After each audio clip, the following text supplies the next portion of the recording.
Hey guys, Kelly here. Welcome to my channel. If it's your first time here, I hope that you will consider subscribing. And if you've been here before, welcome back. Hey, how you doing? So today I wanted to share with you guys my journey into being beautifully bald. And it wasn't one that I went into boldly, but it was one that I will say I went into without a lot of thought. And so I thought I would share this journey. What inspired this was there's a video out there of all these really beautiful bald women, and I shared this particular video, which I'm going to share some of it at the end of this. Come on, Kelly, get your tongue and teeth where they cooperate. I'm going to share a little bit of that at the end of this video, and I posted this video in the Lupus support group that I help admin, and my inbox lit up with women who are battling their own hair loss, that are really feeling insecure at this moment because, we've been taught that our hair is part of our femininity and that, it's really important. And so when it starts to fall out, you are left with all of these feelings, so to speak. So I wanted to share my story and, encourage others that may be on a similar path. So this is what had happened. A few years ago when I was still living in Thailand, I noticed that my body stopped doing certain things that were normal, okay? And the thing about lupus is it does not care what it attacks. You are fair game, all of you, fingernails, hair, mouth, lungs, brains, whatever. If it feels like it's foreign, it is going to go after it, okay? So all of a sudden, like right now to this day, if I am standing up and I try to put my hands on my hips, it doesn't matter how much strength I put into that, my hands will not touch my body. And when I shower, I actually have to support my hand to get my hand close to my body to be able to even wash. And this was a problem because I grew up being able to be sassy, put my hands on my hip, and be able to wash my butt. So I was like, what is going on, right?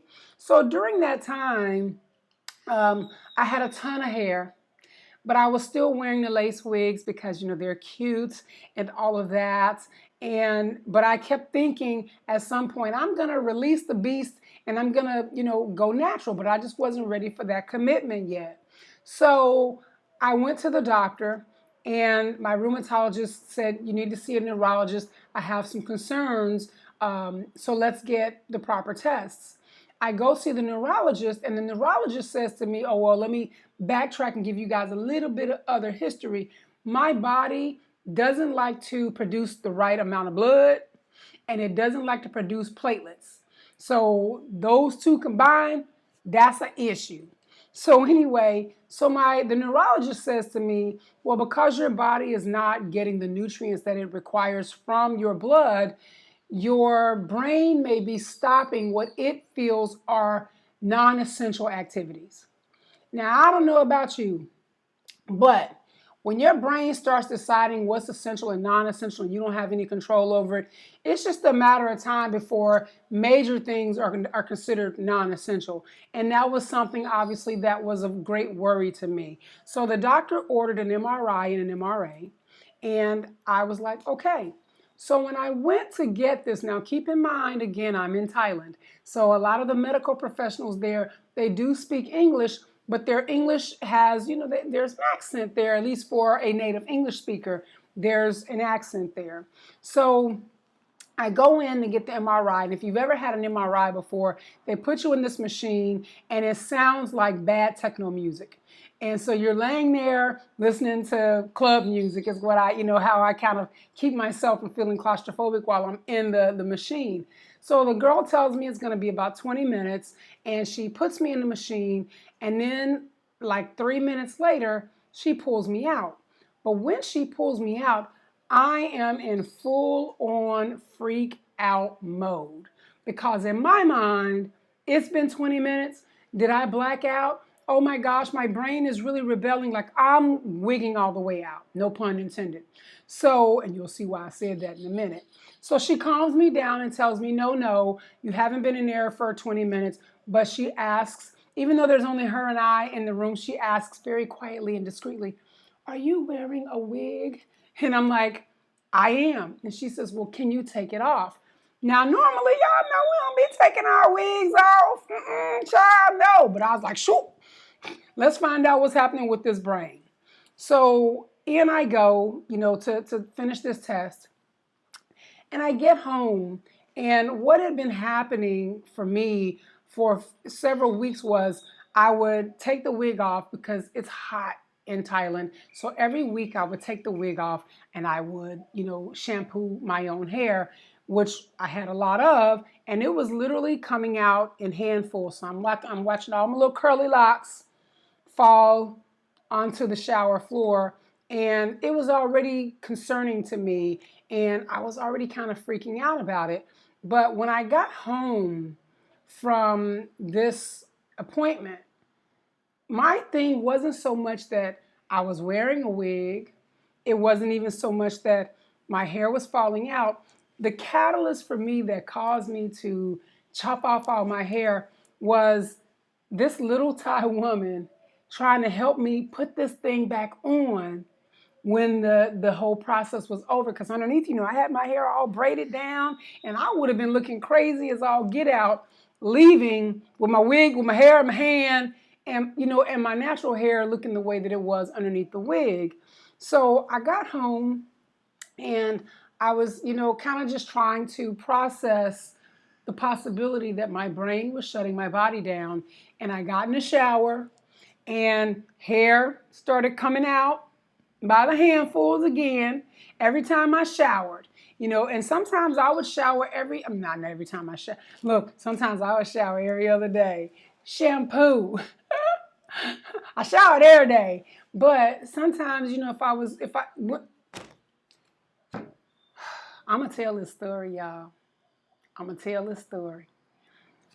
If I shampooed on Monday, I had a head full of hair that fell on the floor. If I shampooed again on Wednesday, I had a head full of hair that fell on the floor. And this was wigging me out. So when I got home from this appointment, I just kind of needed to feel the water on me. I just wanted to stand under the rain shower, and I shampooed my hair, and the hair started falling out. And I looked at it, and I said, you know what?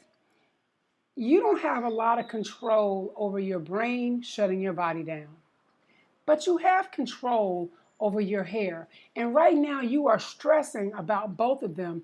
Which one can you control? So I got a pair of scissors. And y'all know, first of all, if you have been around my channel for a while and you've heard me tell stories, I'm a bit of an overachiever. So I didn't do what normal folk would probably do, right? Where they would start cutting over here, where I could have said, "Ooh, wait a minute, I really don't want to do that." And then I could have just had like one side shaved off and been all stylish. Nope. I lifted that hair right in the middle and said, "Squatchy, squatchy, squatchy, squatchy." How you like them sound effects? So I was committed to it, because now I'm looking in the mirror at this reverse mohawk and I'm like, oh my God, what in all the nation did you just do? So I had no choice, in my opinion, but to cut it all off.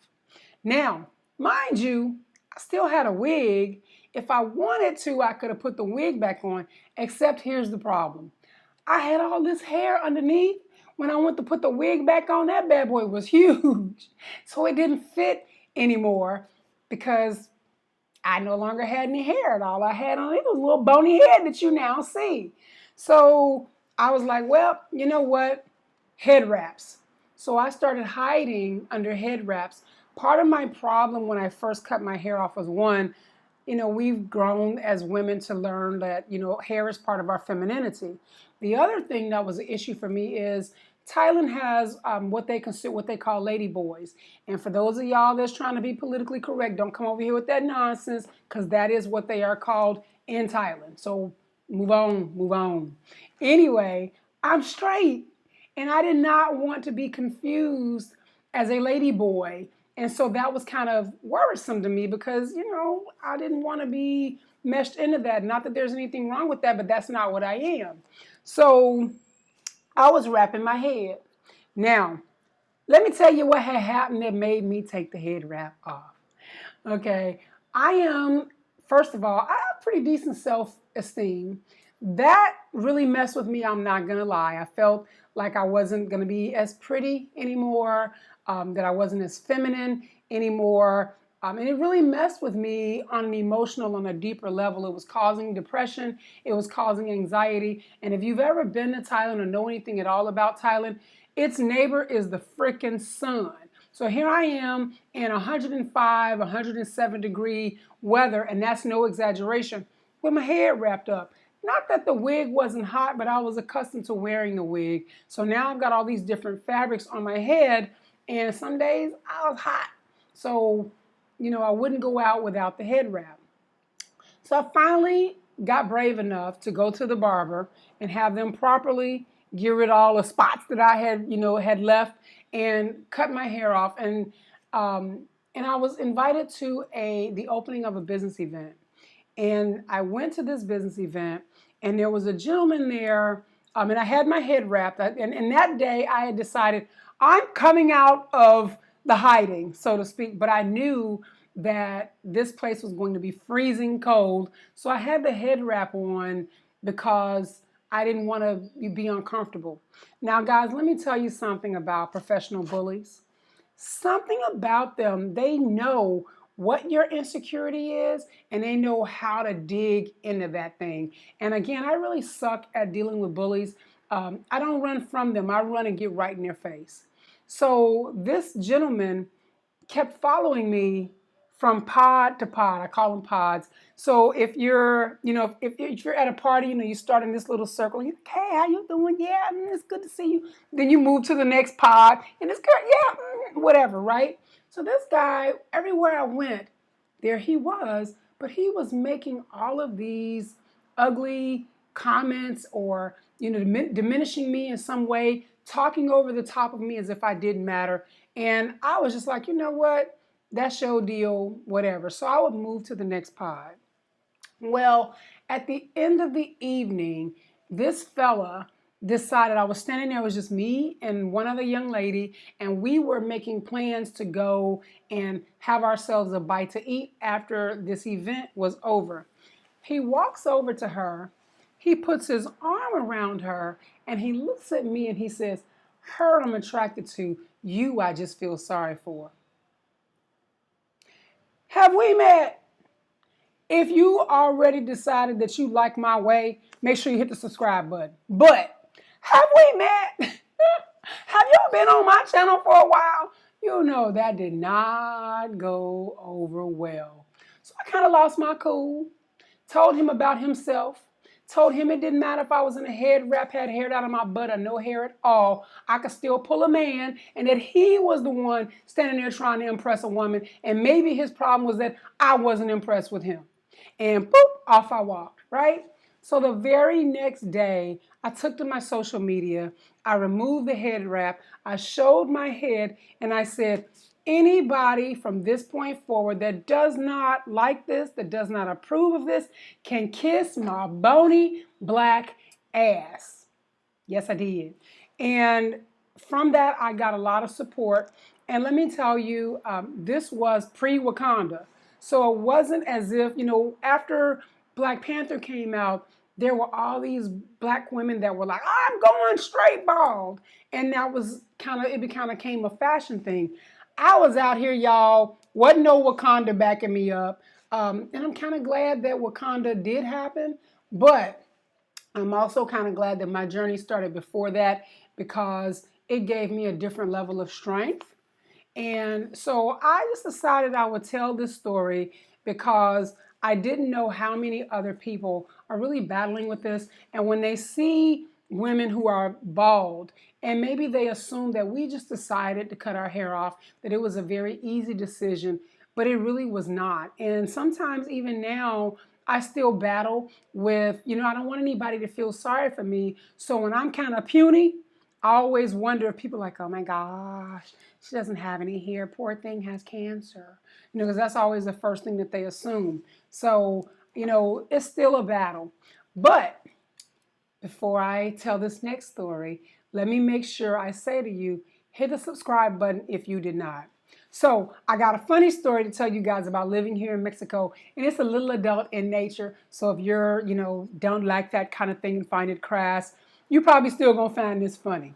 So I now live in the Yucatan, and in the Yucatan, even though it's in Mexico, they have their whole different types of foods here that they're known for. So no, they're not known for tacos and burritos and that kind of thing like we think they are in the US. So when you're in the Ubers, a lot of times, you're accustomed to this. You have small talk. How's the weather? How long have you been here? And how do you like Mexico? But one of the questions centers around food.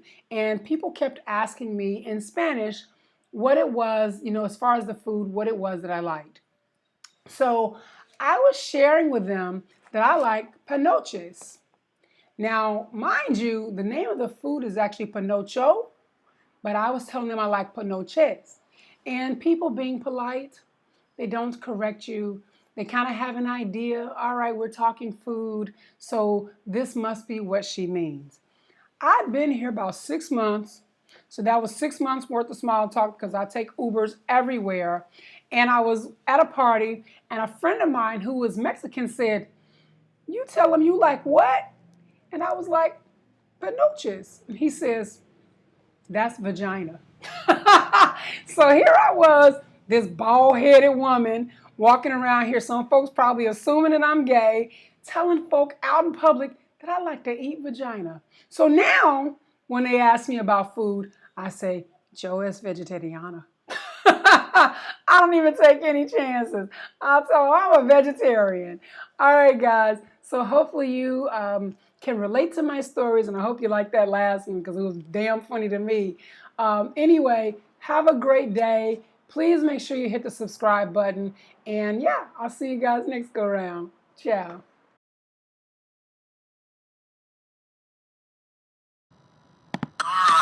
Slow touch, ride on white.